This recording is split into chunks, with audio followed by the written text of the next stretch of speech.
அடுப்படி கைமணத்தில் வெயில் காலம் ஆரம்பிச்சிருச்சு. கோடை காலத்தில் நம்ம வத்தல் போட்டு வச்சுக்கணும். இப்போ வந்து இந்த கொத்தரை வத்தல் போட போகிறேன். இதுக்கு வந்து ஒரு 1.5 கிலோ கிட்ட கொத்தரங்காய் போட்டிருக்கேன்.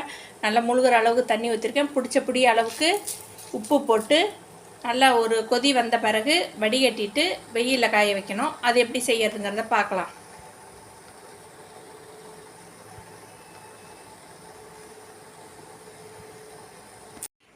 கொத்தரங்காய் கலரே மாறி போயிட்டு பாருங்கள், நல்லா வெந்திருக்கு. தண்ணியை நம்ம அதை டேஸ்ட்டு பார்த்தோன்னா கொஞ்சம் கரிச்ச மாதிரி இருக்கணும். கொஞ்சம் உப்பு பத்தலை, மறுபடியும் போட்டேன். இப்போ கரெக்டாக இருக்குது. ஒரு 10 நிமிஷத்துலேயே வெந்துருச்சு. இப்போ அதை வடிகட்டிட்டு இதை வந்து வெயிலில் காய வைக்கணும். தண்ணியெல்லாம் இருத்துட்டு வடிகட்டிட்டு தட்டில் காய வச்சுருக்கேன். இது ஒரு 3-4 நாள் நல்லா காஞ்சா போதும். இது வெந்தோடனே கொஞ்சம் கம்மியாயிடுச்சு. காஞ்ச பிறகு இன்னும் கம்மியாயிடும். இதை இப்போ நல்லா வெயிலில் காய வைக்கணும். கொத்தரை வத்தல் அடிக்கிற வெயிலில் நல்லா காஞ்சிருச்சு. இப்போ எண்ணெய் ஊற்றி போட்டிருக்கேன். எண்ணெய் காஞ்ச பிறகு கொத்தரை வத்தலை பொரிக்கணும்.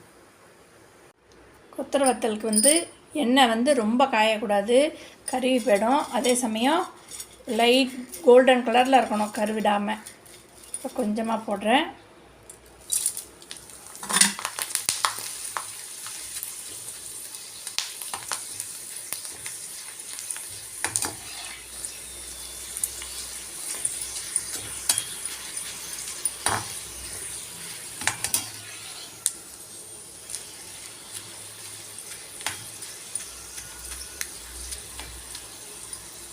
கொஞ்சம் நேரம் அடுப்புலேயே இருந்துச்சுன்னா தான் நல்லா மொறுமொறுன்னு இருக்கும்.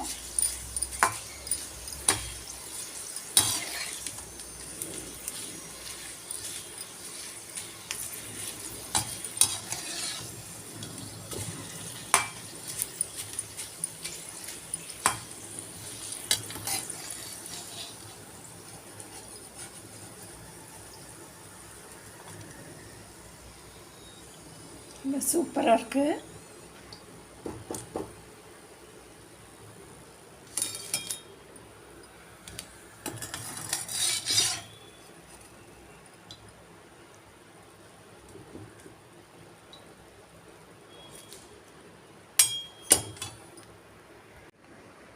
கொத்தரை வத்தல் ரெடி ஆகிடுச்சு. இது வந்து 1 வருஷத்துக்கு கூட நம்ம இது மாதிரி வச்சு இருந்து யூஸ் பண்ணிக்கலாம். இது வந்து கொத்தரை வத்தலை நம்ம வத்த குழம்புக்கு ரொம்ப அருமையாக இருக்கும்.